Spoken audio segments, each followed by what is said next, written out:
안녕하세요. 김여사입니다. 촬영을 하는 시점은 6월 6일 현충일, 제가 제주로 넘어온 지 6일째 되는 날이고요. 보시다시피 숲뷰입니다. 근데 이게 정확하게는 숲이 아니라 저 뒤에 약간 귤밭, 농가가 살짝 있어요. 농가, 길가와 시선을 좀 차단하는 일종의 벽 역할을 하는 평대나무, 다암인 셈이죠. 덕분에 계속 초록초록을 보고 있고, 또 고흥 때와 마찬가지로 창문을 살짝 열어놓으면 하루 종일 새소리가 들리고, 그리고 눈앞에서 새들이 왔다 갔다 하는 모습을 직관할 수 있습니다. 일단 이곳은 오피스텔형 단지이고요. 공동 현관문, 단지 내 CCTV 이런 것들이 다 설치돼 있어서 여자 혼자 머물 때 굉장히 안전할 수 있죠. 일단 딱 들어서면 왼쪽에 욕실 겸 화장실이 있고, 오른쪽에 아주 작은 싱크대가 있습니다. 요리를 많이 하는 것도 아닌데 이제 간단한 라면 끓여 먹은 냄비 씻을 때 또 좀 불편해요. 그래서 잘 안 해 먹게 되고, 그리고 더블 침대와 싱글 침대가 있고, 오른쪽으로 세탁기와 거울, 선반이 있고, 침대 맞은편으로 이제 TV가 놓여 있습니다. 신축이라서 굉장히 깔끔하긴 한데 내부에서 생활하기는 그리 편리한 편은 아닌 것 같아요. 침대 하나는 기가 막히게 편합니다. 보통 숙소로 옮기고 잠자리 적응하는데 이제 수일이 걸리는데, 여기는 하루 만에 꿀잠 잘 수 있는 그런 침대 컨디션? 그건 아주 마음에 드는데, 그걸 제외하고는 이게 일주일살이, 보름살이 하기에는 조금 불편해요. 예쁘긴 한데 뭔가 미묘하게 불편하다? 그리고 가장 큰 단점은 이 문 밖을 딱 나서면 아무것도 할 수 있는 게 없습니다. 심지어 산책로 조성도 잘 안 되어 있고, 그냥 길가 쪽으로 나가면 바로 도로. 내가 제주에 온 건지 아니면 서초동 빌라단지 안에 있는 건지 조금 잘 모르겠어요. 아무것도 없어요. 여기 숙소가 일주일에 26만 원이에요. 그리고 관리비는 일주일에 3만 원. 그럼 이제 29만 원에 수도세, 전기세는 별도이기 때문에 대략 일주일에 30만 원 정도인 거죠. 검색을 해봤더니 서귀포에 있는 제주 신라 호텔이 평일 1박 가격이 30만 원이 조금 넘더라고요. 그러니까 호텔 1박의 가격으로 여기는 일주일을 살 수 있는 거죠. 금액을 생각하면 사실 굉장히 합리적인 숙소입니다. 근데 일단 마트를 가든 산책을 하기 위해서 어딘가를 가든 일단 차를 몰고 나가야 되기 때문에, 차를 몰고 나간 김에 또 숙소 안에서 뭔가 해먹기가 불편하니까 뭔가 식사를 좀 밖에서 때우고 들어오고, 이런 어떤 주유비나 식비 같은 것들이 다른 숙소에 비해서는 조금 올라가죠. 그래서 본의 아니게 이제 숙소 안에 머무는 시간이 상대적으로 길어졌다. 근데 이게 참으로 적절한 시점이었다.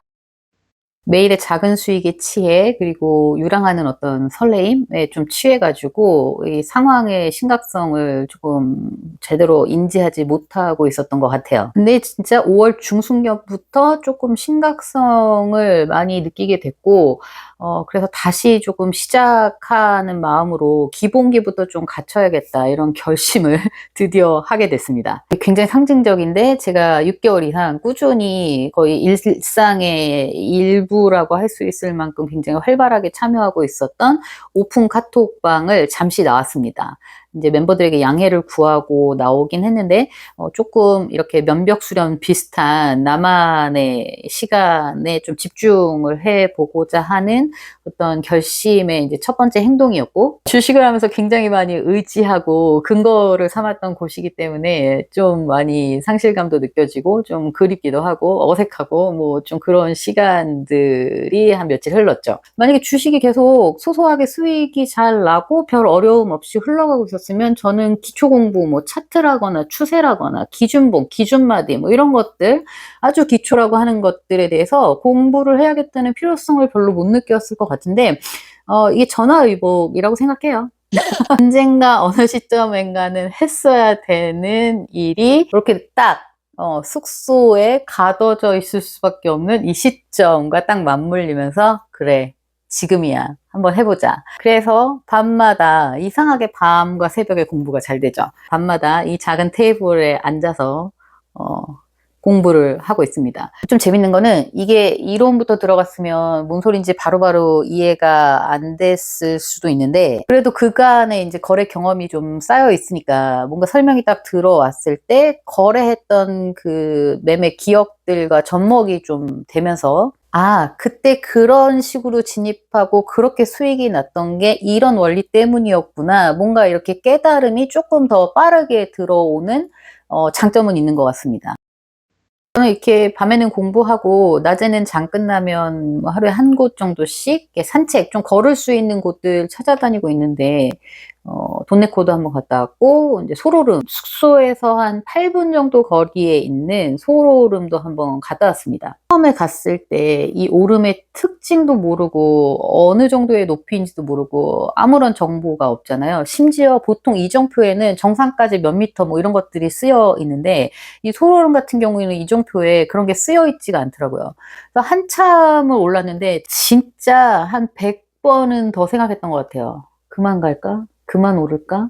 다음에 다시 올까? 아니 뭐 끝까지 꼭 올라야 정상 찍어야 맛은 아니잖아. 진짜 속으로 끊임없이 되뇌었어요. 할 수 있어. 할 수 있어. 해낼 거야. 할 거야. 포기 안 할 거야. 아 진짜 오를 거야. 정상을 볼 거야. 그러면서 정말 꾸역꾸역 올랐습니다. 중간에 진짜 굉장히 많이 쉬었는데 그렇다고 다시 내려간 게 아니라 계속 위를 보고 올랐죠. 그렇게 정상을 찍었습니다. 힘들었던 만큼 포기하고 싶었던 만큼 정상을 찍었을 때 만족감과 성취감은 굉장히 크더라고요. 그래서 정상에서 쫙 펼쳐지는 서귀포 시내와 저 멀리 보이는 바다를 내려다보면서 주식인답게 생각을 했죠. 주식도 이럴 거야. 포기하고 싶지만 꾸역꾸역 오르다 보면 어느 순간에 내가 성취감을 크게 맛볼 수 있는 그런 순간이 분명히 올 거야. 뭐 이런 생각을 했습니다. 그 순간에 이런 생각을 하다니 정말 이 주식인으로서 멘탈의 기본기는 정말 갖추고 있지 않습니까?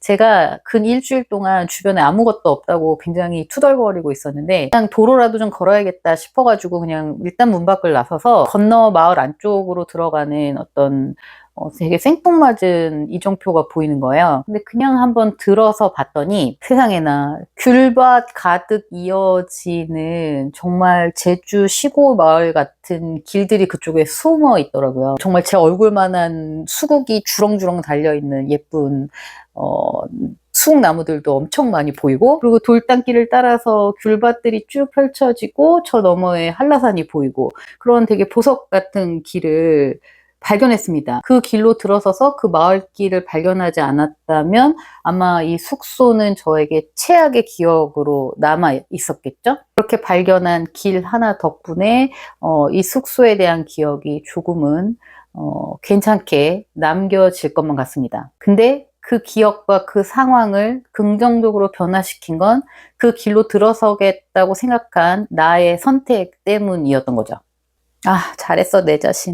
결국 상황을 개선하는 건 다른 누가 해주는 것이 아니라 내 스스로의 결정과 행동이 따라야 한다. 이런 생각을 했습니다. 이번 영상은 굉장히 철학적이죠? 여러분, 혼자만의 시간을 오롯이 가지면 사람이 이렇게 달라집니다. 다음 주도 양봉 보시라, 성투하시라 이런 말씀을 이번 영상에서는 못 드릴 것 같고요. 여러분 멘탈 잘 부여잡으시고 포기하지 마시고 뭔가 지금 상황에서 내가 할 수 있는 어떤 액션을 취해 보시는 다음 주가 되시길 기원드립니다. 지금까지 철학자 반열로 들어서고 있는 김여사였습니다. 안녕. 숙소에 2권의 책이 놓여 있었어요. 그중 하나 곰돌이프 서두르지 않아도 괜찮아 라는 책에 이런 글귀가 있었습니다. 꾸준히 노력하는 건 허허벌판에 조금씩 흙을 쌓아 올려 큰 산을 만드는 것과 같습니다. 딱 한 바구니의 흙만 더 올리면 되는데 그만 지쳐 포기해버린 건 아닐까요? 타이가 아니라 자의로 말이죠. 산이 높아질수록 점점 더 힘들어지고 지쳐서 조금만 더 하면 완성된다는 사실을 미처 깨닫지 못한 건 아닐까요? 작더라도 조금씩 내딛는 한 걸음이 꾸준히 행복으로 가는 길을 내고 있다는 걸 기억하세요.